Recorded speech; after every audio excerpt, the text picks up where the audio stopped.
afternoon.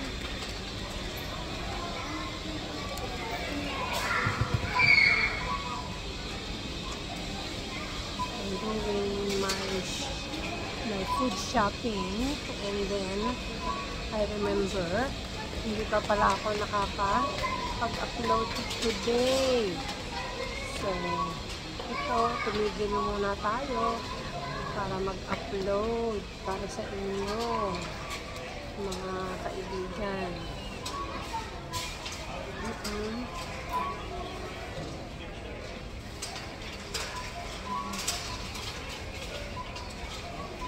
Kaya namili tayo na over budget na naman, over budget ng $60. Yan. Our house is in a mess kasi giniba yung ibang gagamitin namin para sa granny flat. Kaya we can't able to cook. Kaya ang mga binili ko lang ay mga pang sandwich, yung mga easy cooking lang, like mga toast, sandwich, at saka yung mga cup noodles, yung mga hindi na kailangang maggisa-gisa kasi saka na tayo magaganon pag nakalipat na tayo sa granny flat, probably in 2 to 3 weeks. We'll see. Yeah, I'm really excited not to go, although ano din, dahil ang dami kong mga gamit na dapat pag-isipan ko ano ang aking gagawin. Yung nakapag-impake na ako ng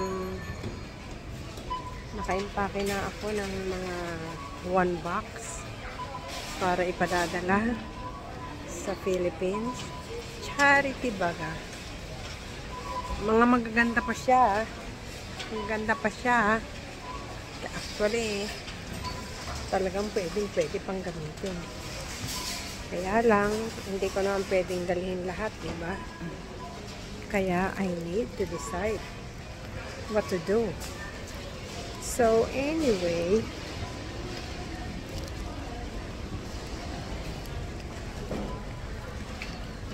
maganda namang i-ano natin sa charity kesa sa basta ko na lang ilalagay sa clothing bin here na hindi ko naman alam kung sino naggamit.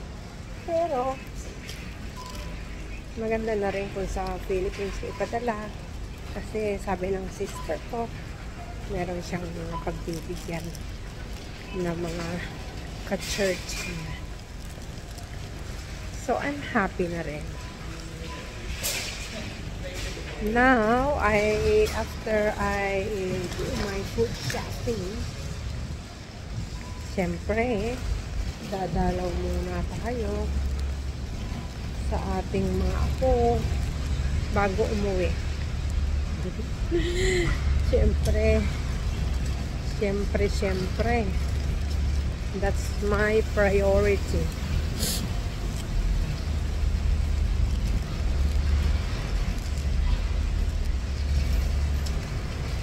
Medyo na-late lang ako ng labas ng bahay kasi nag-colon cleansing pa ako today to make sure nagagawa natin ang paraan na walang naiiwan dyan. Okay, I think this is all for now.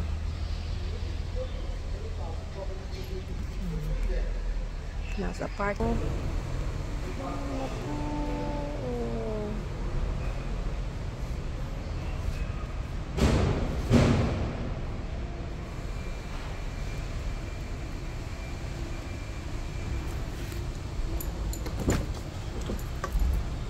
Ayan. Unload na po natin ang ating mga gamit. Aray ko. My gosh. So heavy. Ang hirap po pagka nag-i-age na. When you're aging, yun po ang problem. na hindi ka na masyadong makagrip.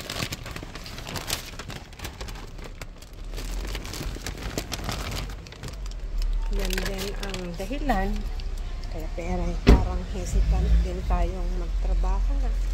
Pero tatrabaho tayo hanggang sa kaya.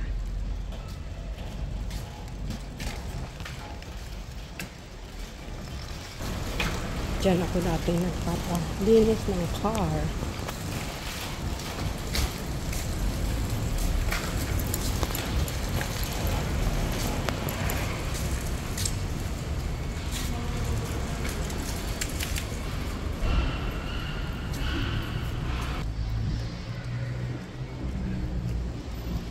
Po.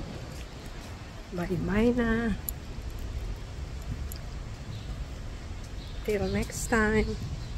Nag-upload lang po tayo kasi wala tayong upload today. Bye. Nga.